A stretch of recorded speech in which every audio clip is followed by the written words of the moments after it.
ای زما ګران وروره تاله ویم ځان کامیابې که ځان کامیابې نو دا 15 کارونه نه دي دا 15 عادتونه دا به پرېږدې وروره زما ویډیو ته متوجه شه ستا ورکې پیدره دا 15 عادتونه له بیانومه دا به مکمل پرېږدې نو ته به کامیابېږي که چېرته کې دا 15 کارونه در پکې دا 15 عادتونه که نو کامیابېدی نه شي جي کوم خلک چې نه کامیابېږي په هغو کې به دا 15 عادتونه ضرور موجودي دا زه چې دله بیانوم دا پرېږده نن نه یقین وکړه زه ته به ګرنټۍ سویم جي چې ته به مکمل کامیاب یې که کامیاب نه شوې که نو چې څه قسمه سزا دې غوره کوله ما دپاره غوره کا زه ورته تابعدار یم صحیح شوله ویډیو سایډ له ځو زه به مکمل پې کوم مخکې ملګرو سره ضرور ویډیو شریکه کړئ ولې ډېره امپورټډ او زبردسته ویډیو دی یار خوږو پښتنو د ټولو نه اول هغه خلک که نو کوم خلک چې وایي چې دا خلک به څه وایي یار یعنې یو کار شروع کوي یو بزنس سایټ ته ځي صحیح شوله هغه وایي چې نه دا خلک به څه وایي یا لکه خلک به هر څه وایي یار ته په خلکو باندې څه کوې خلک خو وینا والا دي یعنې خلکو خولې خو څوک نه شي بندولی که نو خلک به وایي ته خپل کار کوه ته خپل منزل وخه خلک به درپسې د سپي شانتې غاپې ځي هغه به د وروسته پاتې کېږي ته به ځې خپل مقام له به رسې نو چېرته کې چې هم ته یو کار شروع کوې چېرته کې چې هم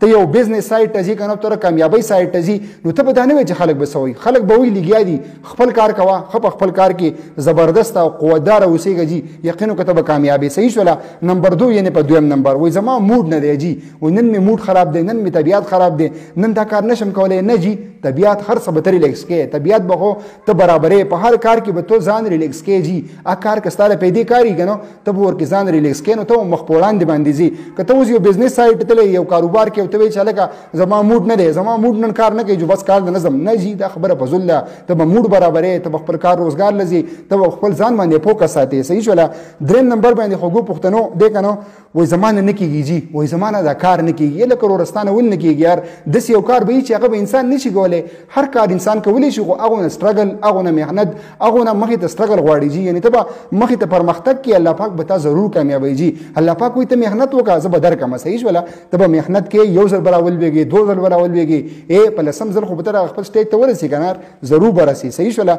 بیا ورپسې دی خوږو پښتنو وایي زما قسمت خراب دی نه جي قسمت ګوره تاسو به د خلکو نه اورېدلي که نه قسمت وایي ښکته کړی خر دی صحیح شوله به چې ته په کومه باندې بوزې په هغه باندې ځي نه قسمت د هېڅ چېرته خراب نه دی جي الله پاک د خپل بنده لپاره غلطه نه خوښوي الله پاک چې خپل بنده پیدا کړی دی که نه نو دې دپاره به ضرور الله پاک ښه خوښوي چېرته هم بد الله پاک د خپل بنده لپاره نه خوښوي خو تا کې به هغه ټیلنټ نه وي تا کې به هغه قوت نه وي جي ته به څه کښېنه ته به وزګار پوه دی په کور کې زما قسمت خراب دی قسمت داسې خراب دی ته وځه محنت وکړه ته بیا ګوره چې الله پاک تعالی کامیابي درکوي که نه درکوي جي ورپسې دی که نه وایي زما سره وخت نشته جي یعنې زه وایي ما سره وخت نشته مړه وایي زه زره کار نشم کولی نه جي وخت پر پیدا کوې د انسان سره وخت شته جي ته به ټیم وباسې ته به هر کار ته ته به رشتې له ټیم ورکې ته به خپل کاروبار له ټیم ورکې ته به خپل ځان له ټیم ورکې یعنې ته به هر څه له ټیم ورکې صحیح شوله تا سره ټیم ښه ډېر دی خو دا ستا ماین او ستا ذهن جوړ شوی دی چې ته په هر کار کې وایې چې زما سره ټیم نشته خوږو پښتنو دا عادتونه چې کوم دي که نه نو دا عادتونه ضرور له ځانه وباسئ صحیح شوه چې چا هم دا عادتونه